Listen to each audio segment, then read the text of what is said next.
There is a price to be paid for everything done wrong in life. You can believe in punishment in the afterlife based on religious beliefs, or look no further than life in front of you right now. My uncle once said something to me that had me laughing, but it was not funny when you see how real it is. He said, there are only 3 things in life that matter in America: women, dogs, and money. If you all do not believe the part about dogs, then ask Michael Vick and he will tell you otherwise. It is no secret anymore that men are being made irrelevant in this society, in his home, at the job, and social matters. Everywhere you look, it is all about empowering women and little girls to go to school, to be doctors, lawyers, teachers, to the next president of the United States. From billboards all over the place to TV and the internet, woman power is plastered all over the place. What is obviously missing is young boys and men being promoted in a meaningful manner anymore. I have nothing against young girls and women achieving education and jobs, but don't these people feel as if they have done enough already? It is already proven women graduate colleges more than men. They outnumber men in the workforce, and they are rulers of their households too. They get preferential treatment in society, ranging from jobs, getting in free to nightclubs, discounts at restaurants, to lighter punishment in the criminal justice system. They have numerous idiot men ready to pay their bills and put them up into nice homes and cars if they have the looks or sexual skills to keep the racket going on. This is until they bag him up with child support. They still come out good because now Uncle Sam is in the man's wallet, ensuring the woman will get paid for the next 18 years. If you divorce them or vice versa, they still win, aka Vagimony. Yet American women still complain life is unfair to them. What else do these women want other than men being made extinct? My first point is the growing mayhem of misguided and ignored young men. Every day on the news all over America, there is a latest killing of some young man by another man, and 90% of the time it is a young black man involved. The rest of the carnage involves Latino youths, where they are in large numbers also. A lot of people want to turn a blind eye to this problem because they do not live in these areas with these groups of people. It is like the saying of the elephant in the living room. A massive problem is right in front of people, but everyone is pretending like it is not really there. What they fail to realize is that today's generation of young men are very different than men of the past. Many of them are raised by single mothers or men constantly involved in criminal activities. These men tend to be revolving stepdads also, who are there to sex the mothers until the next guy comes along. These young boys do not have many positive role models in their lives, and their negative outlook of women started right at home with their own mothers. They are constantly berated and punished more than their sisters and lashed out on because they remind the mothers of the father. Numerous women's only recollection of the child's father is the child in front of them because they never knew who the man who got them pregnant. It is not something women want to talk about, but it is a terrible fact of life now. They meet these men at the nightclub or to some other random place, have sex with these guys, get pregnant, and then have no idea who this guy was who left them. It is no wonder why so many men suffer from low self-esteem, drop out of high school and join gangs. They have little comfort at home, so the streets take them under and they get involved in all sort of trouble after that.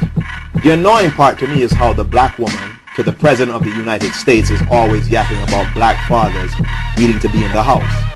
This is a tired accusation that few black men even listen to anymore. Many men want to see their kids, but their kids come tangled up with a belligerent, greedy, and psychotic women to the point men just stay away to avoid conflict with the women. Then there is the welfare system that has replaced the man in many homes, so a father is not deemed necessary to a child's upbringing in American women. As I said earlier, there is a price to be paid for this madness. The younger generation of black men and certain Latino youths are a hazard to anyone who comes into contact with them. They can and will take human life without a thought about it. They do not respect authority of any type and are nearly remorseless. I know for a fact because I work in law enforcement and I am seeing this generation of 17 to 25-year-old men entering the criminal justice system, ranging from armed robbery, shootings, aggravated assaults, rape, murders, child molestations, to even pimping. Their only regret is that they got caught by the police. For people who think they're safe from these monsters locked up, you better think again. These people who are in jail are just the ones who got caught. You need to be concerned with the majority of them who evade police. Also, the prison system is maxed out and they are giving light sentences, early paroles, and simply probation to these offenders. Most will re-offend again and you could be their next victims. So what is the solution, some may ask? To me, the solution starts with ceasing this pointless gender war against men, and particularly the black male. Black women, along with their enablers, need to start encouraging their sons to be something positive in life, just like they do their daughters.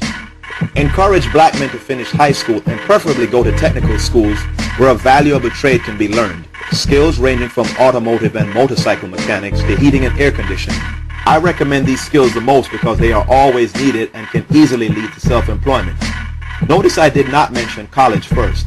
It is quite obvious now that black men are not wanted in corporate America, and a college degree mainly benefits the school's budget. The main exception are black men who go to medical school and become nurses and doctors, but those numbers are very few. The time has long been past overdue when black men, of all people, need to know knocking on white people's door for jobs is just not the way to go. Whites barely have enough work for their own men, much less a black man. Which brings me to my next point.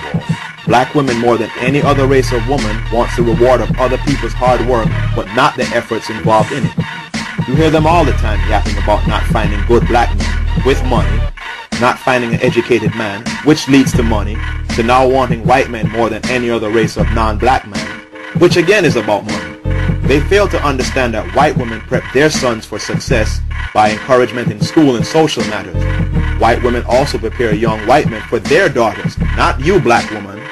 This is not about racism, but a simple desire for people wanting to perpetuate their own race, culture, and family values. If black women want their daughters to have good men, then they need to cultivate them so their daughters can have someone to look forward to. However, right now, many young black women are taught they need no one else but the man who will hire them after they get their college degrees. Everything else takes a back seat. Finally, no matter how much certain black women hate black men, degrade them, downplay their significance in life, they are stuck with a terrible problem that they more than anyone else has helped create it now. They need to understand that opting out will not solve nothing much either.